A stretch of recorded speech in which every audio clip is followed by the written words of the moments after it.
আজি হয়তো ভাষা নাই, মোৰ মুখেদি মোৰো মাত ওলোৱা নাই, কাৰণ 19 তাৰিখত যেতিয়া এপ্ৰক্সিমেটলি 2টাৰ পিছত এনেকুৱা ধৰণৰ খবৰ ছিংগাপুৰৰ পৰা বাতৰি পৰিৱেশন কৰিছিল, সেইটো মুহূৰ্তৰ পৰাই মোক নিজেও খুব মৰ্মাহত, খুব আবেগিক হৈছিলোঁ।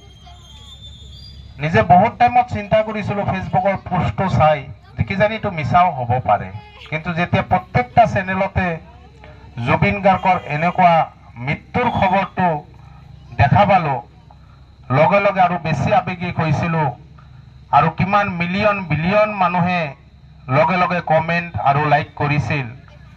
আজি গোটেই অসমৰ মানুহে 19 তাৰিখত খবৰটো পাই যেনেকুৱা ধৰণে আবেগিক আৰু মৰ্মাহত হৈছে, ঠিক তাৰ লগতে ব্যতিক্ৰম নহয়। আজিও ক'ব পাৰি ভাৰতবৰ্ষতো বিভিন্ন অনুৰাগী জুবিন গাৰ্গৰ আছে, তেওঁলোকেও আজিৰ দিনত তেওঁৰ প্ৰতি বহুত আবেগিক হৈ পৰিছে। ফেচবুক পোষ্টতো দেখা পাইছোঁ, সুদূৰ ভাৰতবৰ্ষৰ ইণ্টাৰনেশ্যনেল কাউণ্ট্ৰি কিছুমান আছে, সেইবিলাক কাউণ্ট্ৰিৰ পৰাও বিভিন্ন ধন জুবিনৰ অনুৰাগীয়ে ফেচবুক পোষ্টত লিখিছে তেওঁলোকে কান্দিছে। এনেকুৱা ধৰণৰ ভিডিঅ' আমি দেখা পাইছোঁ। এতিয়া কথা হ'ল যে আমাৰ যি মূল্যৱান সম্পদ জুবিন গাৰ্গ, যি আমাৰ প্ৰেৰণা আছিল জুবিন গাৰ্গ, তেওঁ আমাৰ পৰা আজি নাইকিয়া হৈ গ'ল। 53 এজত তেওঁ যে এনেকুৱা আজি নাইকিয়া হ'ব, সেইটো আমি কেতিয়াও কল্পনা কৰিব পৰা নাছিলোঁ। কিন্তু এটা কথা ঠিক যে ওপৰৱালা ভগৱানে মানুহৰ মৃত্যুবৰণটো তেওঁ নিজে জন্ম হোৱাৰ পৰাই বুলি লিখা থাকে, তেওঁ জনাইছিল যে মানুহৰ মৃত্যুটো কোনেও ক'ব নোৱাৰিব। সঁচাই সেনেকুৱা আবেগিক লাগিছে যে তেওঁ এটা গীতত কৈ গৈছিল যে সাগৰৰ তলিত হ'বৰে মন। ঠিক আজি অসমৰ পৰা তেওঁ সেই বিদেশত ছিংগাপুৰত গৈ তেওঁ নৰ্থ ইষ্ট যি ফেষ্টিভেলত অংশগ্ৰহণ কৰিবলৈ গৈছিল, তাতে গৈ ঠিক চিমিলাৰিটি চিম্পিটি আছে, সেই সাগৰৰ তলিতে আজি জুবিন গাৰ্গৰ নিষ্ঠুৰ দেহটো হৈ পৰিল। আৰু তেওঁৰ এটা কথা চিন্তা কৰিব লাগিব যে আজি পলিটিচিয়ান বিভিন্ন ধৰণৰ মানুহে আজি মৃত্যুবৰণ কৰিলেও তাতেও কিছু আমি কম দেখা পাওঁ যে কিছুমান ছাইট হিচাপত কোনোবাই কোনো এটা ছাইটত হয়তো বিজেপি, কংগ্ৰেছ হওক, CPM হওক, মানুহে ছাইট হিচাপতো কিছুমানক ভক্তি হিচাপত বা ইমান হেৰি নকৰে। কিন্তু জুবিন গাৰ্গক আজি 15 বছৰ বয়সৰ পৰা 85 বছৰৰ মানুহেও তেওঁৰ মৃত্যুত যি সুখ পাইছে আৰু যি অপেনলি কান্দিছে, তেওঁ মানে অপূৰণীয় ক্ষতি বুলি ক'ব পাৰি আমি অসমৰ কাৰণে। হাজাৰ হাজাৰ মানুহে উইলিংলি ওলাই আহিছে তেওঁক শ্ৰদ্ধাঞ্জলি দিবলৈ।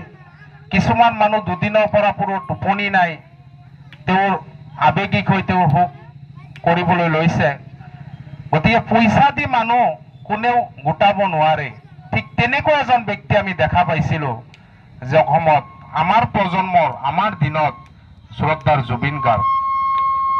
তেওঁ আজি যেনেকুৱা ধৰণে অসমৰ মানুহে তেওঁক আঁকোৱালি লৈছিল, যেনেকুৱা তেওঁ মানুহৰ প্ৰতি ভাল পোৱা ইচ্ছা আছিল, তেওঁ এটা কথা কৈছিল যে মোৰ কোনো জাতি নাই, মোৰ কোনো ধৰ্ম নাই।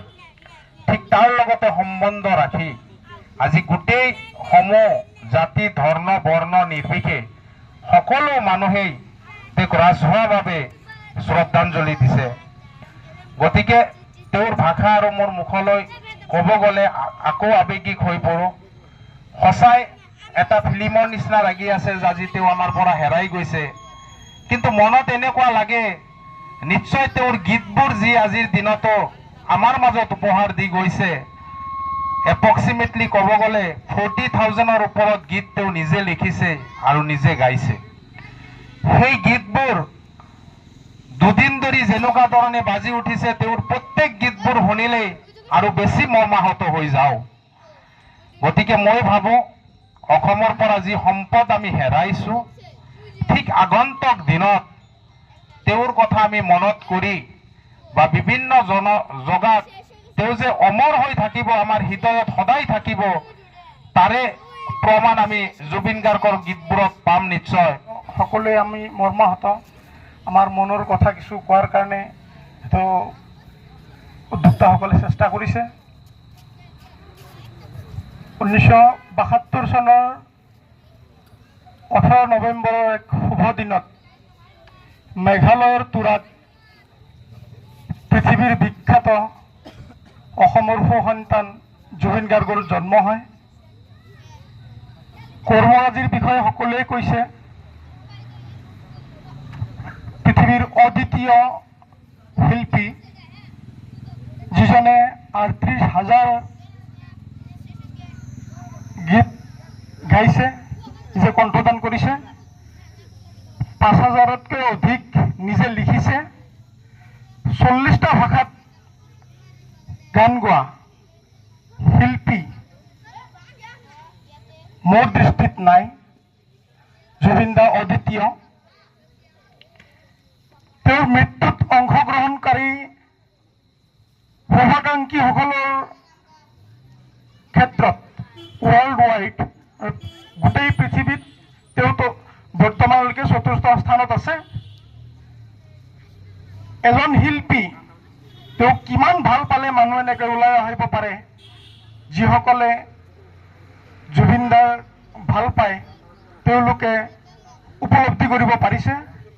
আৰু আজি এই মুহূৰ্তত ভাষণ দিয়াৰ কোনো মানসিকতা নাই। সকলোৰে কি অৱস্থা গম পাইছে। কিমান কান্দিছোঁ ক'ব নোৱাৰোঁ।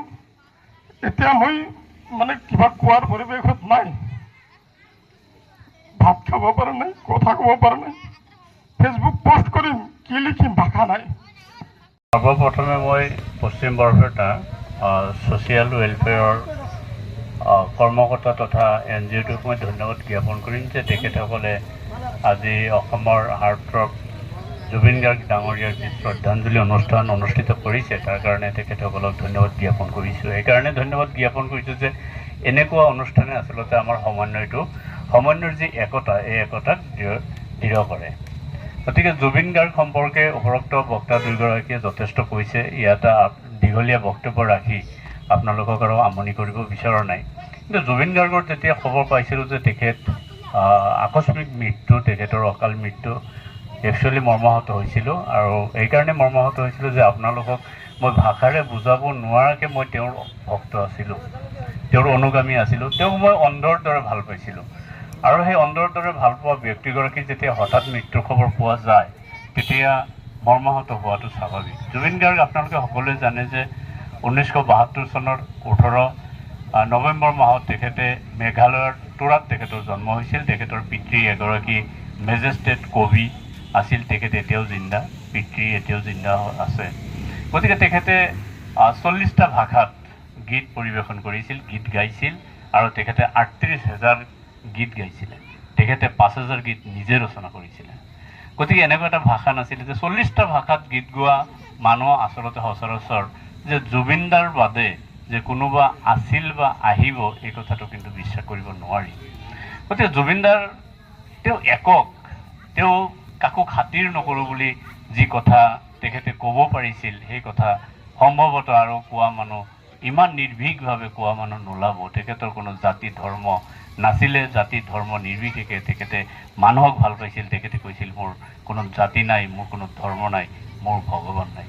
গতিকে মই মানুহ হিচাপে মুক্তভাৱে মই জীয়াই থাকিব বিচাৰোঁ। তেখেতে মানুহক ভাল পাইছিল আৰু তেখেতে মানুহ হিচাপে মানুহক মৰম কৰি জানিছিল। আজি এনেকুৱা স্বতঃস্ফূৰ্তভাৱে আজি সেই স্বৰটো যদি যায়, আপুনি ইমান বেছি জুবিন দাই ইমান বেছি মানুহৰ অন্তৰত ইমান সোমাই গৈছিল যে ইমান স্থান দখল কৰিছিল বা কৰিছে যে আজি যদি সেই স্বৰলৈ যদি আপুনি সোমাই যায়, সেই স্বৰটো আজি জুবিনদাৰ কাৰণে বাকৰুদ্ধ হৈ আছে। জুবিনদাৰ কাৰণে কি ক'ব আপুনি, নিমাওমা পৰিৱেশ প্ৰতিটো এলেকাত, প্ৰতিটো চহৰ নগৰ গাঁৱে ভূঞে এনেকুৱা এটা পৰিৱেশৰ সৃষ্টি হৈছে। বাকৰুদ্ধ হৈছে, সকলে স্তব্ধ কৰি পেলাইছে আজি অসমখনক, স্তব্ধ কৰি পেলাইছে আজি ভাৰতবৰ্ষক। গতিকে গোটেই দুনিয়াই আজি জুবিন দাক জানিছিলে, আজি দুনিয়াই কান্দি আছে। গতিকে এই কন্দাৰ সময়ত আমি সকলোৱে কান্দিছোঁ।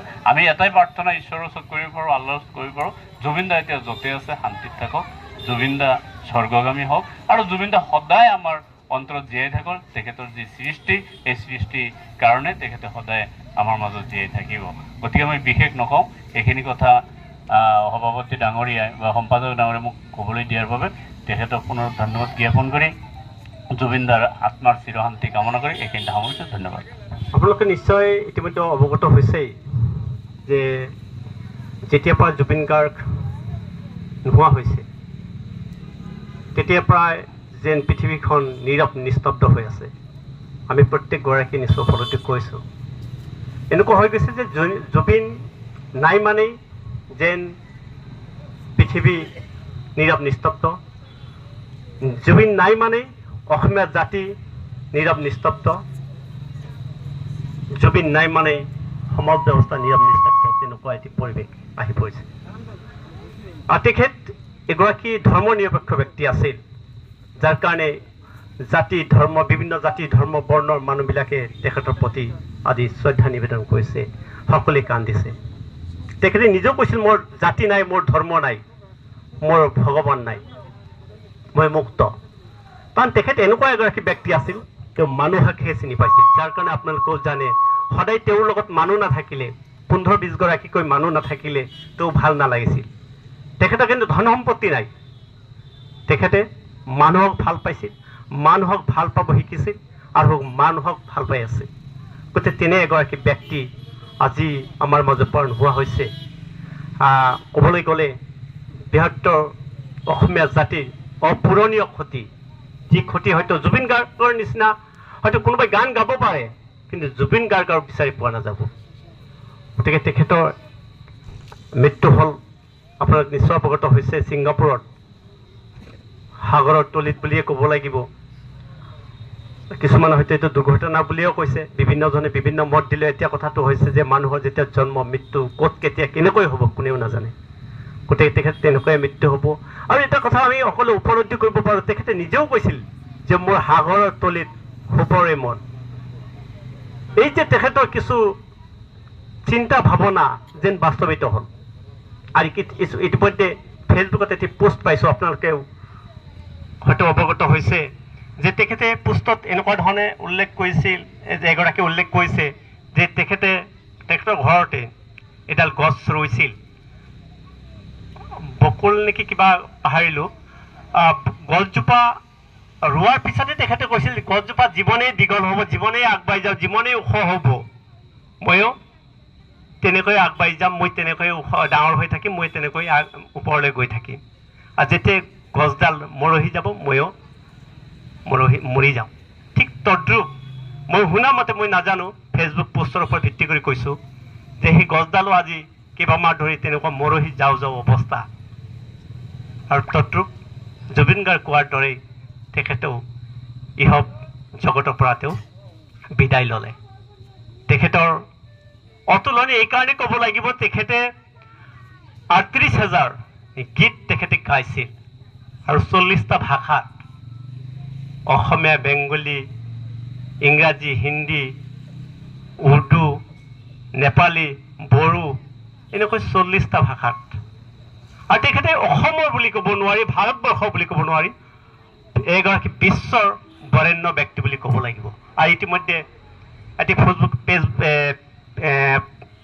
ফেচবুক পোষ্টত পালোঁ, তেখেতে যি জনসমাগম মৃত্যুৰ পিছত তেখেত 4ৰ্থগৰাকী বুলি আখ্যায়িত কৰিছে। প্ৰথম আছিল মাইকেল জেকচন, দ্বিতীয় আছিল ৰজা পোপ ফ্ৰেন্সিছ, আৰু তৃতীয় এলিজাবেথ, আৰু 4ৰ্থ স্থানত পাইছে জুবিন গাৰ্গ। এই যে মানে এইটো আচৰিত কথা যে পৃথিৱীৰ ভিতৰত, গতিকে ক'ব লাগিব যে হয় তেখেত সঁচা অৰ্থতে এগৰাকী